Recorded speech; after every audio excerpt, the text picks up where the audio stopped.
প্রিয় বন্ধুরা, আসসালামু আলাইকুম। আজকের গল্পে আমরা শুনব এক ছোট্ট ছেলের শিক্ষণীয় কাহিনী। এই গল্পে আছে সততা, আল্লাহভীতি ও আমানতের শিক্ষা। গল্পটি শুধু শিশুদের জন্য নয়, বরং বড়দের জন্য এক মূল্যবান দৃষ্টান্ত। তাই ভিডিওটি শেষ পর্যন্ত মনোযোগ দিয়ে শুনুন। অনেকদিন আগের কথা, একটি ছোট্ট গ্রামে বাস করত ইউসুফ নামের এক বালক। তার বয়স ছিল মাত্র 13 বছর। বাবা ছিলেন একজন সাধারণ কৃষক, আর মা ছিলেন আল্লাহভীরু এক মহিলা।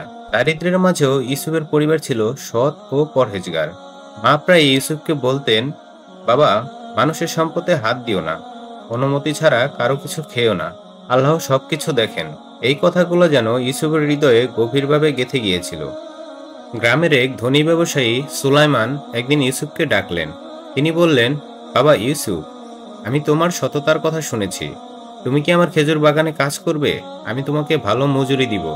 ইউসুফ খুশি মনে রাজি হলো এবং প্রতিদিন মন দিয়ে বাগান পরিচর্যা করতে লাগলো। সূর্যের গরমে কষ্ট হলেও সে কখনোই কাজ বাদ দিত না। কয়েক মাস পর একদিন ব্যবসায়ী খেজুর বাগানে এলেন।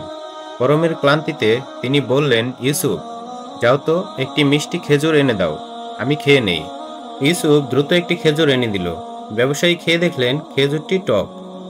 তিনি অবাক হয়ে বললেন, তুমি এতদিন ধরে বাগানে কাজ করছো, তারপর তুমি বুঝতে পারলে না কোনটা মিষ্টি আর কোনটা টক?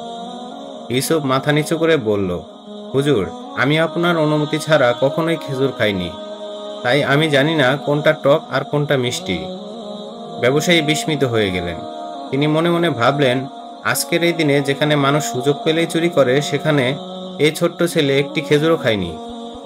তিনি বাড়ি ফিরে স্ত্রীর সঙ্গে ঘটনাটি শেয়ার করলেন। স্ত্রী বললেন, সুবাহান আল্লাহ, এমন বালককে আল্লাহ নিশ্চয়ই বড় কিছু দান করবে। তোমার উচিত এই ছেলেকে নিজের সন্তানের মতো দেখাশোনা করা। সেই দিন থেকে ব্যবসায়ী ইউসুফকে আরও ভালোবাসতে লাগলেন। একদিন ব্যবসায়ী ইচ্ছা করলেন ইউসুফের ধৈর্য ও আমানতের ওপর আরেকটি পরীক্ষা নেবেন। তিনি বললেন, ইউসুফ, তুমি এতদিন আমার বাগান পাহারা দিয়েছ, আজ আমি বাইরে যাচ্ছি। আমার বাগান, খেজুর সব তোমার তত্ত্বাবধানে থাকবে। পুরো দিন চলে গেল। অনেক লোক এলো বাগানে। কেউ কেউ ইউসুফকে প্রলোভন দেখালো, বাবা, আমাদের এক ঝুড়ি খেজুর দাও তো, আমরা তোমাকে অনেক টাকা দেব। কিন্তু ইউসুফ দৃঢ়ভাবে বলল, না, এগুলো আমার নয়, আমার মালিকের অনুমতি ছাড়া আমি কিছুই দিতে পারবো না। মানুষ অবাক হয়ে ইউসুফের সততার প্রশংসা করতে লাগলো। ধীরে ধীরে ইউসুফের সততার কথা ছড়িয়ে পড়ল পুরো গ্রামে।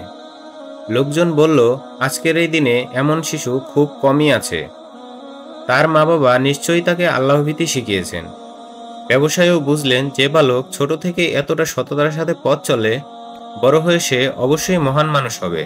প্রিয় ভাই ও বোনেরা, এই গল্প থেকে আমরা অনেকগুলো শিক্ষা পেলাম। কারো সম্পদে অনুমতি ছাড়া হাত দেওয়া হারাম। সততা মানুষের সবচেয়ে বড় অলংকার। আল্লাহর ভয় থাকলে ছোট্ট শিশুও বড় পরীক্ষায় উত্তীর্ণ হতে পারে। আর একজন আমানতদার মানুষ সমাজের কাছে সবসময় সম্মানিত হয়। প্রিয় দর্শকবৃন্দ, মনে রাখবেন, দুনিয়ার সবকিছুই ক্ষণস্থায়ী, কিন্তু আল্লাহর জন্য আমাদের এই ছোট ছোট সৎকর্মগুলো চিরস্থায়ী।